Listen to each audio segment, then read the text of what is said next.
This is honestly one of my favorite stories in history and one of the most misunderstood. Now, see, this is exactly what I'm talking about when I say they're out here erasing and rewriting history. For as long as I've known, Cleopatra was Egyptian, and for as long as I've known, Egypt has been in Africa. But now, when you Google her name, they're calling her Macedonian Greek with Persian influence. And somehow, African ain't even part of the mix. Now, I'm not saying outsiders couldn't rule a kingdom, but come on, y'all. The facts are not facting. And if you just use a little common sense, her story tells you everything you need to know. Let's break it down. Cleopatra ruled Egypt, and Egypt is on the continent of Africa. Let's not make this harder than it is. Yes, her father came from a Greek family, the Ptolemaic dynasty, but by the time Cleopatra was born, they had been living and ruling in Africa for generations. And her mother? Now, see, that's the part folks don't want to talk about. We don't know who her mother was. There's no confirmed identity, no portrait, no clear ancestry. So, why do people automatically assume she wasn't an African?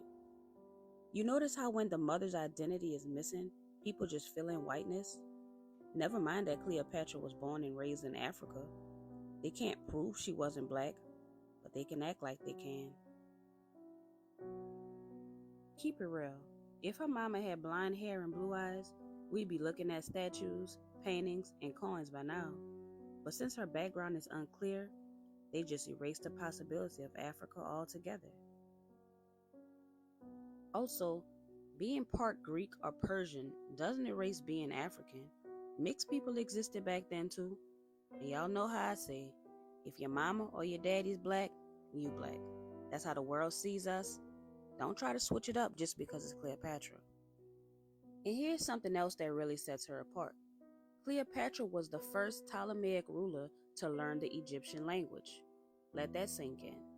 Everybody before her ruled in Egypt without even speaking the language. But Cleopatra didn't just sit on a throne. She embraced the culture. She wore Egyptian clothing. She called herself the goddess Isis reborn.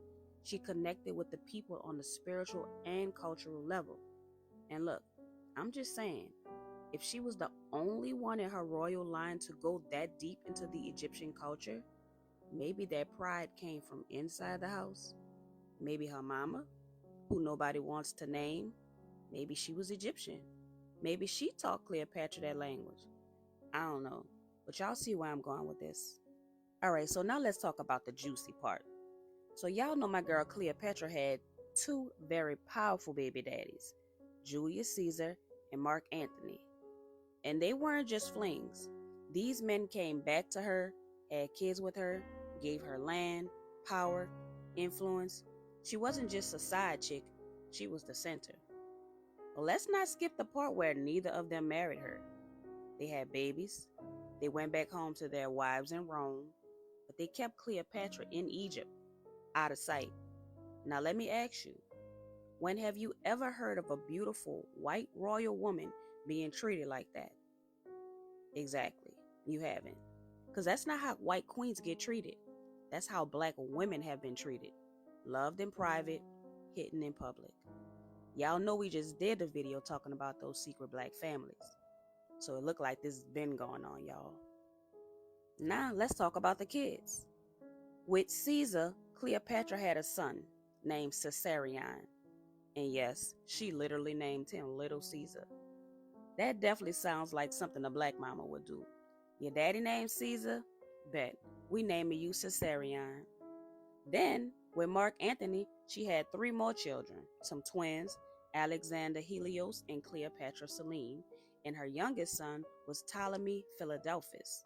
So no, this wasn't just casual. They built a whole family together. But again, neither one of them married her. Now let's talk about the end of Cleopatra's story. After losing the battle, Cleopatra and Mark Antony fled back to Egypt. Then came the rumor Cleopatra had died. Mark Antony was devastated. He tried to kill himself. They brought him to Cleopatra as he was dying, and he died in her arms. Y'all, that's love. That man couldn't live without her.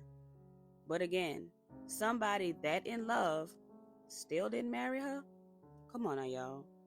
That don't even make sense. This ain't rocket science. They loved her, but they couldn't bring her home. You know, like the old folks used to say, if they can't use your comb, then don't bring them home. Well, they must have got that from wrong. Bars. I'm just playing. But because bringing home a black African queen, yeah, that definitely wasn't going to fly in Rome. Now, this part was the final disrespect. After Antony died, Octavian planned to bring Cleopatra back to Rome. Now, Octavian is the one that was taken over, right? So he planned to bring Cleopatra back to Rome and parade her through the streets, not as a queen, as a trophy, as a spectacle, a defeated enemy. Now tell me, when have you ever seen a white queen treated like that? Dragged through the streets in front of a crowd? A parade of shame. You haven't, because that's not how white women are handled in history. But black women, we've seen it over and over again. Now I know somebody gonna say, but what about? Well, yeah, let's talk about the usual examples. Marie Antoinette, she had a trial. Sure, it wasn't fair, but it was still a trial. She wasn't paraded through the streets alive. She was buried with royal recognition. And Anne Boleyn, she was beheaded after fake charges. Her execution was semi-private, and she still got a noble burial. Nobody humiliated her kids or drags her name through the mud like Cleopatra. And there's Mary, Queen of the Scots. Long imprisonment, public trial, respected until the end. She was treated like a queen even as she died. Now let's look at Cleopatra, a queen ruling a kingdom, linked to not one but two Roman emperors, planned to be dragged through Rome like a circus act. No trial, no dignity. And her children? One was executed, the others were stolen and forgotten. Her legacy turned into a myth and whitewashed. But Cleopatra wasn't having none of that. She knew what was coming. The writing was already on the wall. And instead of giving them that satisfaction, she took control of her own ending. They say she died by a snake bite. Some say poison. Some say she used a sharp tool hidden in a comb. However it happened, it was on her terms. That's not weakness. That's power. So let's recap. Cleopatra ruled in Africa. Her mother's identity is unknown. She spoke the Egyptian language. She embraced the culture. She had kids with powerful men who couldn't claim her or wouldn't claim her.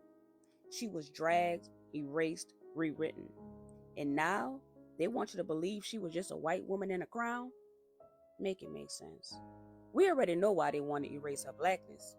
We already know why they're rewriting this story. But we are not letting them. I want y'all to let me know. Have y'all ever heard of this? Like, did y'all know exactly what was going on with this Cleopatra story? Because I ain't gonna lie, it took me for a loop. I was like, my girl is full of drama. But anyway, back to the story. Remember, every time you like, comment, and share, you help keep this story alive. And we got to keep this one alive, y'all. They're not about to take our queen from us. And remember to subscribe for more stories that they don't put in your textbooks. We bringing back truth one story at a time. Peace.